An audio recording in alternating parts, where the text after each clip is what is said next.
This is the second of 2 episodes this week. As always, in the prior episode, we covered recent DAO news with our guest Yacob, and now we're going to dive deeper into an interview with him. Welcome, Yacob. Hey, Adam. Thank you for having me. So tell us more about Pando. What is Pando? What does it do? You mentioned engaging with entrepreneurs in Africa, but tell us more. So Pando, for one, it got its name from the largest living organism, or at least the largest living organism at the time in the world. It's actually a colony of quaking aspens in Utah. And it looks like it's a huge forest, but it's a huge root system that's all connected. And the name came about because Africa's tech ecosystem is in its infancy. It's really early. And my friend Daniel, who's at Wasoko, who's on our governance committee at Pando, he had us all together in Zanzibar. He's been doing a lot of amazing work there. And one of the things he kept saying was, none of us have made it, and which is very refreshing to hear. Daniel's raised over $100 million from Tiger Global. A lot of people would look at him and be like, oh, you've made it. You're successful. You're a real entrepreneur. And he's extremely humble. And he has worked with the Ministry of Investment in Zanzibar. And that is one of the projects under Pando. It's our ability to be able to alleviate some of the stress and partner with governments on how to create more jobs, how to create more industry, how to bring more investment, how to maybe build startups that are better fit to help the education system and help accomplish some of those goals, help with some of the healthcare solutions. There's a startup called M Pharma that is within Pando, and M Pharma has hundreds of pharmacies across Africa. That startup actually changes people's quality of life.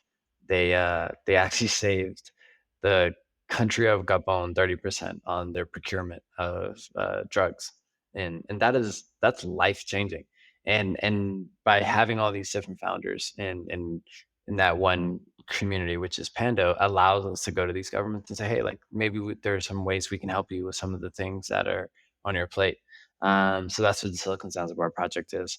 The fund that we also are working on right now and getting ready to raise for is meant to just continue to make sure that there's capital for the next generation of entrepreneurs. We as entrepreneurs ourselves have, went through the lumps and bumps and know that it's always great to have capital, and it's even greater to have capital that knows what you're going through. So we're really targeting the early stage, and I think that there's a place for institutional investors. I'm not saying that it's like, oh, founders are the best investors. That's not necessarily what I'm saying. It's just more so that founders just understand better. That I think is indisputable. You just understand what that person's going through. You can't have that level of understanding if you've just never started a company and been an operator.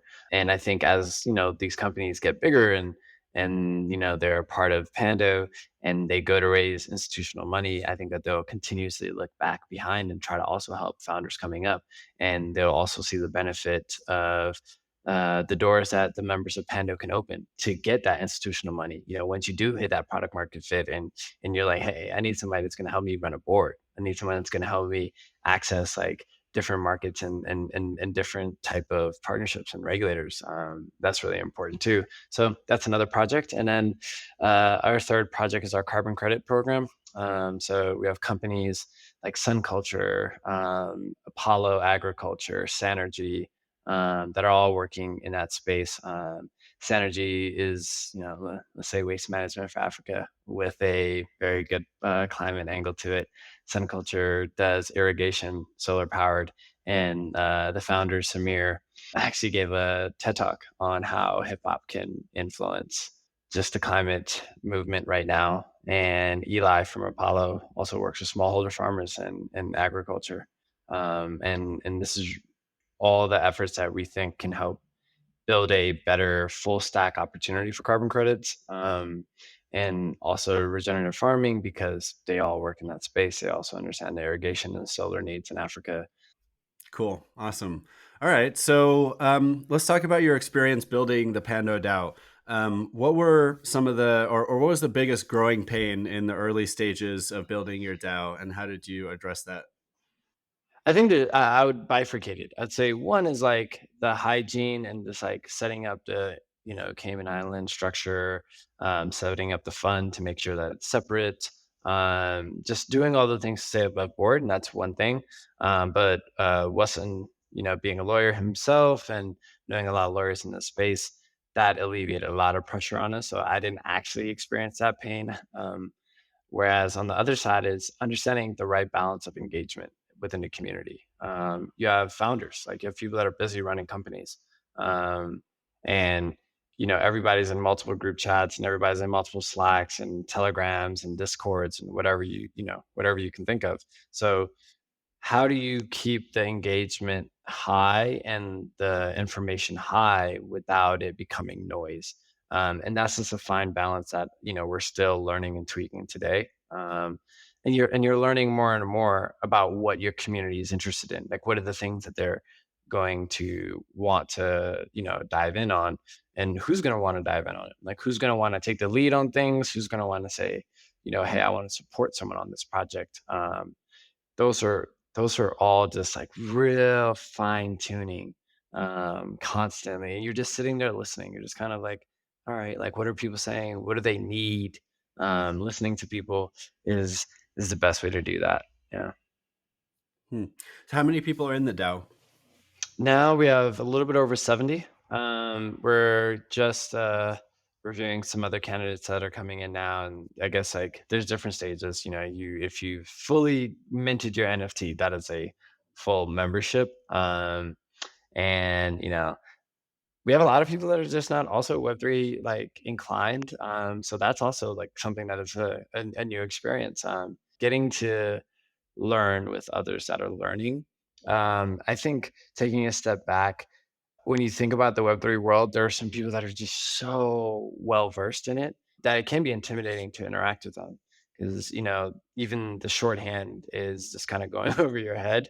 So Hmm. that's also been really, really cool. We have people that are like 100% Web3 native within Pando that are like their startups are pure Web3 on off ramps for like financial inclusion. And, they don't even use WhatsApp. They're just always in Discord. And so that's Hmm. like David from Honeycoin.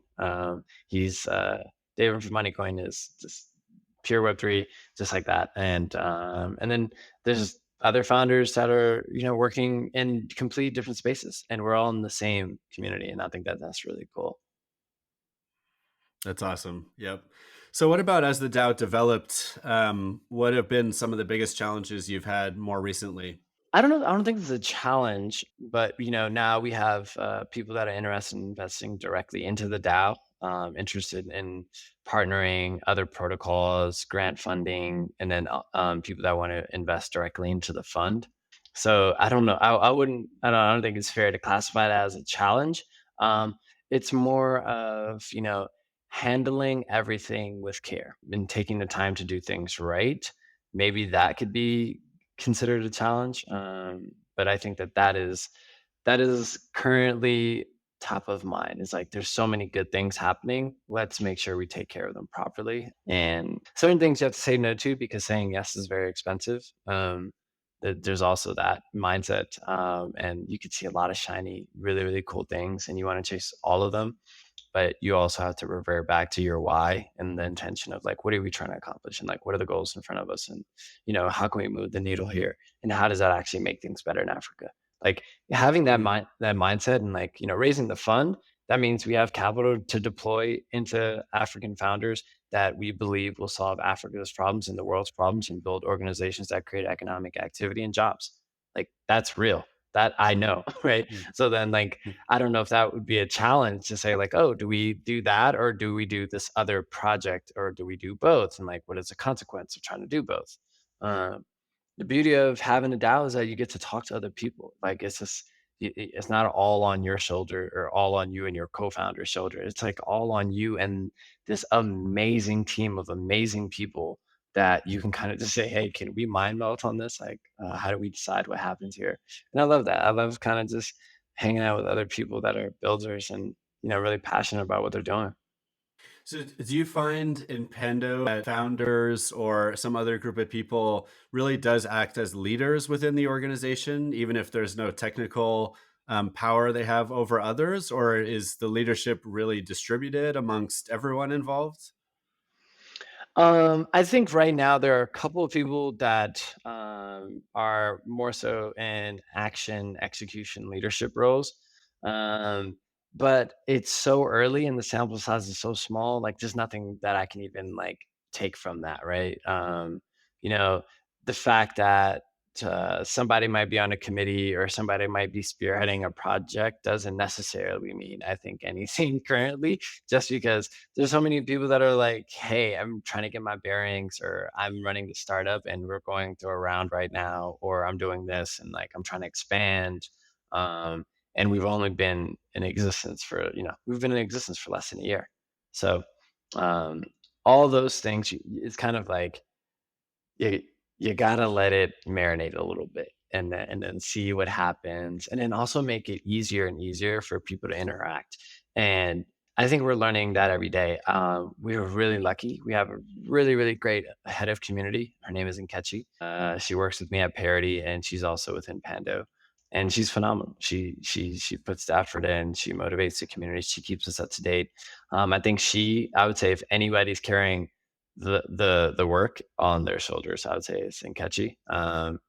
And yeah, she's naturally taken to that leadership role, and we're so proud and grateful to have her. So, what does a head of community do in a DAO? What she's supposed to do would be like, creating cool events and sharing articles and, motivating people to interact and giving ideas to interact.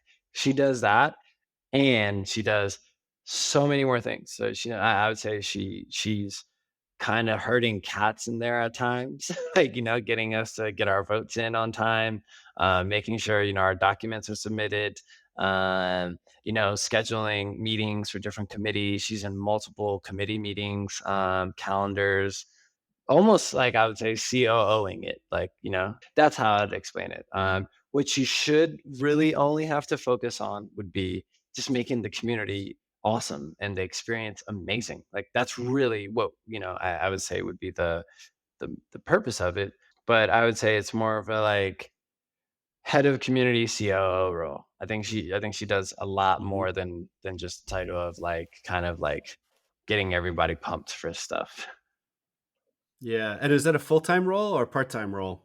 It's a part-time role. She does it because she's the head of community at Parity, and Parity just wasn't in myself and Michael, our advisor. So Michael is he's a former chief strategy officer, angelist. He's mentored me a lot. He advises us at Parity, and he's also connected the relationship between Origami, Orange, and Pando. There's a lot of us that were just at Parity helping get Pando off the ground. Selman, our head of product, put a lot of work in there, and he's doing a hell of a lot of work at Parity. So we're grateful for that. And Daniel from Masoko, we've been in the ecosystem together for many years. Marvin Rays, he's on our treasury committee. David, he's on our treasury committee. Marvin and David are very, very Web3 native, almost I could say. So they help a lot. Zach is a co-founder of Gia, which is a DeFi platform creating access to financial solutions. He's helped a lot on the Treasury Committee. Hector on our programs. Thea, she's a marketing guru. She's the CMO of Stitch, and she's helped a lot with getting some press and organization. Yeah, so I think honestly, the thing is that the tech ecosystem in Africa is really small, and I'm coming in on almost a decade now of being here. And like I said, I moved here after my investment banking analyst, so pretty much, right when I became an adult.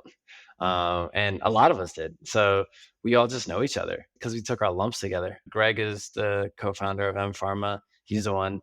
I mean, his startup literally paid out $2.8 million in taxes to African countries, and he employs thousands of people, and he's saved a country a considerable amount on their drugs, and he's a part of it. So, you mentioned Origami. Are you talking about Origami, the DAO tool that's at joinorigami.com? Yes, Matt Cool. from Origami has helped us a lot. Oh, and shout out to Zug, also from the origami team. We wouldn't be able to be here without them. Tell me more about origami. One of the questions I always have for people on the show is what their favorite DAO tools are. It sounds like origami is Mm. probably one of yours. I would say they are. They are our favorite. They're an operating system for DAOs. That's how I'd explain it. Why do I think that they are our favorites? Very responsive. They care. They understand the mission. They've seen it from the beginning. They've kind of, I mean, they went over and beyond for it. Zug has flown here to Kenya from Brazil. When I was in Brazil, Matt from the origami team hosted me, helped us get a lot of work done at the time. He actually also helped us understand the product roadmap for origami, which, I was able to, share some of that with the Pando people so we could give them feedback. And it's really cool to see them implementing that. And yeah, I think that what they're doing is bringing down the friction. They're bringing down the friction of how to launch a DAO, and they're also creating institutional knowledge behind it. And that's really exciting, and it's just really helpful. There's so many things to solve for. It's nice when someone is able to take some stuff off your plate. And that's a tech platform, right? That handles voting and communications and that kind of thing. I think it's going to be much, much more than that. Knock on wood. Yep, cool. What about any favorite DAOs that you'd recommend people check out other than Pando?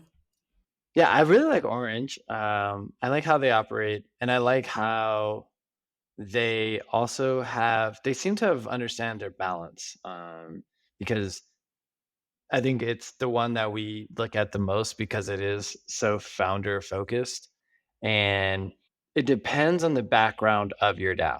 Like what's the makeup of your DAO? If your DAO is full of founders, then like founders behave very differently than a lot of people, and their profiles are very different from a lot of people. So Orange, I think, does a good is just so far ahead of us in that space, and they can kind of show you like, hey, here's what you can expect, of like even your usage from the different uh, people in your DAO, and how to correlate that to the stage of their company, what they're going to have time for, etc. So yeah, that would be my favorite. Cool. Orange DAO. Awesome. All right. Well, Yacob, it's been awesome having you on the show. Where can people find you and your projects on the web and on social? You can find me on Twitter, just my name, Yacob Berhane. You can find us at pando.xyz. You can also find Pando on Twitter. You'll see us because we'll have that little tree. And yeah, shoot us a message. We love to interact and love to hear more from you all. It's been great having you. And you can find me on Twitter at 0xthriller, or MyDAO is at MyDAODS. That's MIDAODS.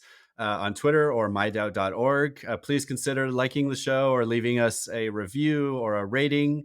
And again, one quick note, DAO Denver is coming up in about a month at ETH. Really recommend people check out DAO Denver if you're into DAOs. It's 2 or 3 days of just DAO content, DAO parties, DAO networking, just DAO. It's so much fun. So hope to see you there. And are you thinking about starting a DAO? Just DAO it.